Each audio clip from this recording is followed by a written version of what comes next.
Welcome back to Screen Crush. I'm Ryan Airy, and welcome to the MCU Venom. Thank you. Let's take it in, guys. Let's take this freaking in. Venom is in the MCU. Yeah, the post-credit scene for Venom Let There Be Carnage sent our not-so-friendly man-eating symbiont to the Marvel Cinematic Universe. Oh yeah! We already broke down the scene a few days back, so in this video, let's talk about what all of this means for Spider-Man No Way Home. What role will Venom play in the movie? What other villains will we see? Who is bringing all these villains to the MCU? And how it all sets up the Sinister Six for No Way Home. Crossovers in universes that, I care about. And then I would be remiss not to, and I'd absolutely want to get involved in that, 100%. Okay, so in the post-credit scene for Let There Be Carnage, Venom somehow transports Eddie to the main MCU universe. Venom reveals that the symbiotes share a hive mind connection, and they have this connection in multiple universes.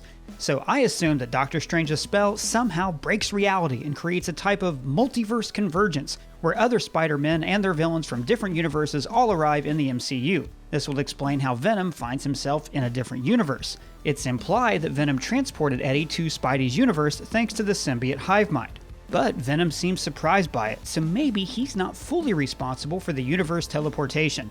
My theory is that Venom and other Spider-Man villains are being plucked from their universes by a villain from the MCU. Someone who's going to form the Sinister Six and use them to destroy Spider-Man. My Insidious Six. You're Insidious Six? Who are you? Why have you brought us here? But before we talk about the Sinister Six, let's first focus on Venom. When Venom sees Spider-Man on TV, his immediate reaction is to lick the screen, so I assume that Peter is on Venom's menu. Yummy. From what we know, there is no Spider-Man in Venom's universe, yet he seems to already have some hateful emotions toward the hero. Why is that? Well, the hive mind might explain it. In Spider-Man 3, Spider-Toby fought Topher Venom. And if all the symbionts share knowledge through the multiverse, then Venom must be aware of the experiences of his variant from the Raimiverse. That Venom hated Spider-Man, so this Venom hates Spider-Man too. But maybe it's not just Spider-Man 3's Venom, but there are other Venoms and symbionts who fought Spider-Man variants across the multiverse. So Venom is kind of hardwired to hate Spidey. Love is the one thing we're capable of perceiving that transcends dimensions of time and space. So does hate, apparently.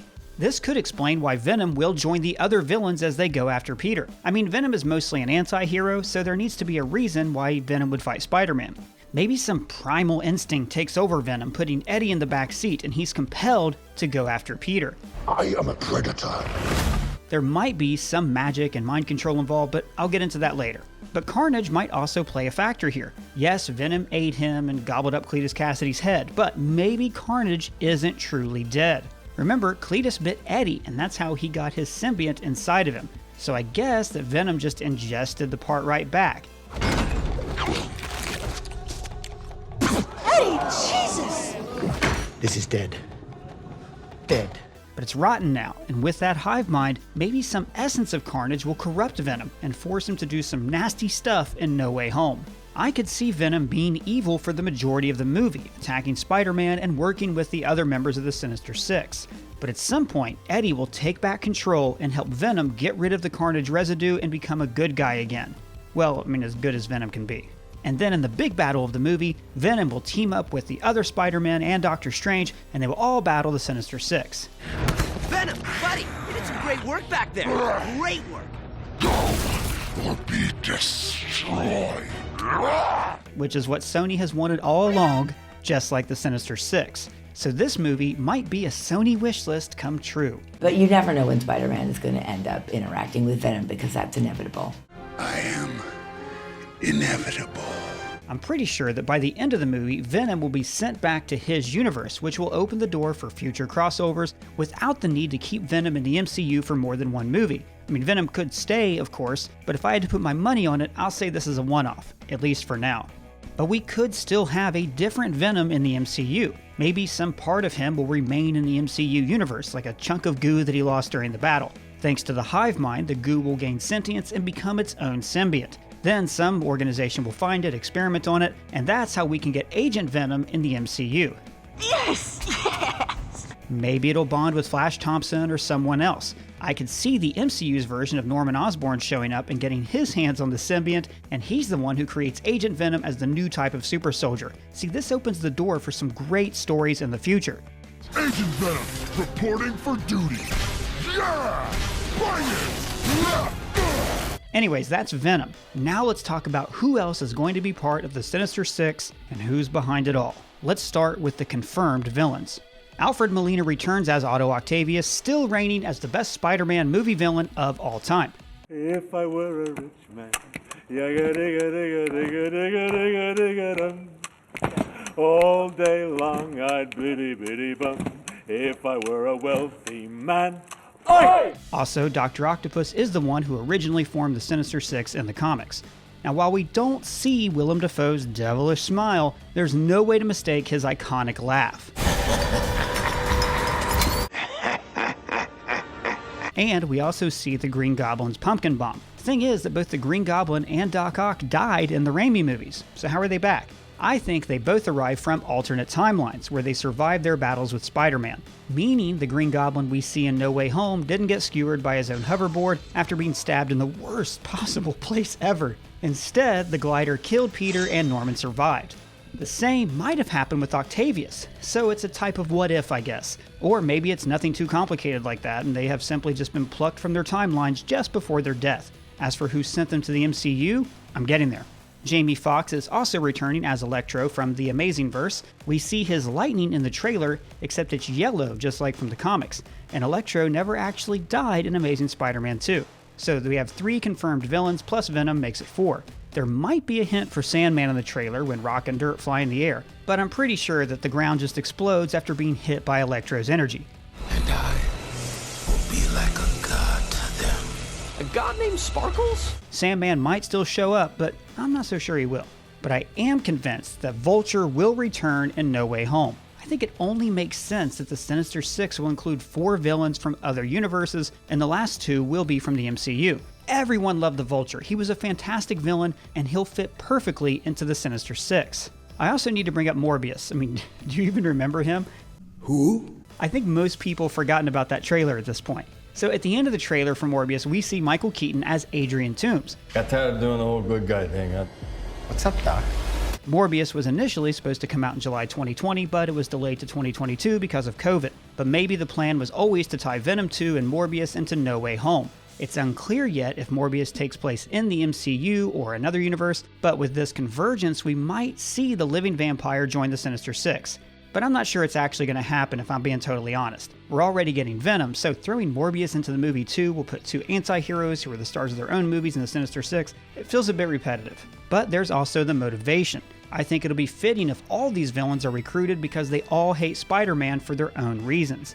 Morbius has no history with Spider-Man, so it feels a bit off to me. But if not Morbius, who's the 6th member? It might be Lizard from The Amazing Spider-Man. In the No Way Home trailer, there's this dark, shadowy figure that might be the Lizard. But now, I'm 99% confident that it's actually Venom. I'm 99.9% positive. So you don't know? Adding some brightness to the image, you can see that this figure is a bit bulkier than the Lizard, and it looks exactly like Venom. Now, we could still see the Lizard, but the villain wasn't that memorable to begin with, so most of the audience won't really remember him. The final member of the Sinister Six is most likely going to be Mysterio. Yes, Quentin Beck died in No Way Home, but we are talking here about a master illusionist who's connected with some really smart people. Faking his own death shouldn't be a big deal. And remember, the whole reason why Peter asked for Doctor Strange's help is because Mysterio framed him. It all fits. Mysterio faked his death, turned the whole world on Spider-Man, forcing him to take drastic measures, which results in Strange messing up reality. Thematically, Mysterio must return, bringing their story full circle. Again, it's like poetry, so if they rhyme. So here's our theory. After he fakes his death, Quentin Beck now has a hateful agenda against Peter. It's no longer about Tony Stark. He wants to see Peter suffer.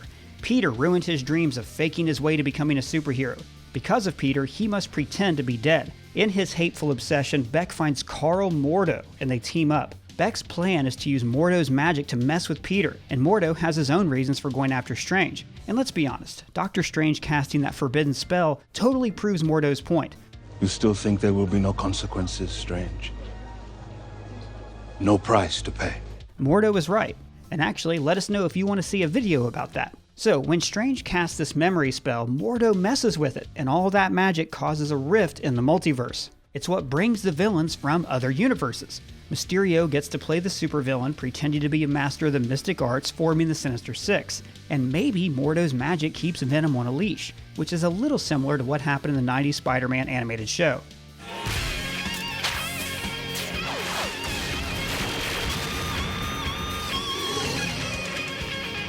Ah, the nostalgia. So that's how we get this multiversal Sinister Six. As things escalate and Spider-Man battles the villains, maybe Strange is the one who gets help from other universes, and he brings Spider-Toby and Spider-Garfield to the MCU as they all team up against the Sinister Six. And as I said earlier, Venom will regain control of his mind, and he will help the Spider-Man and Doctor Strange defeat the villains. Spider-Man will then expose Mysterio and clear his name, and learn a valuable lesson about responsibility and why it's best not to mess with reality. Make good choices! All of this can then lead into Multiverse of Madness, as the events of No Way Home will tie directly into Doctor Strange 2 and might be part of the reason for all of the multiversal madness. I'm sure that it's more than just a spell gone wrong, and it connects to what happened in Loki with He Who Remains and Kang. And of course, there's Wanda and whatever is going to happen with her. Actually, maybe check this video out, as it might explain some of the stuff that I'm going to talk about. I think the twist is that Mordo isn't working alone. Maybe with all the chaos magic and Strange breaking reality and all of that, Mordo gets help from Mephisto.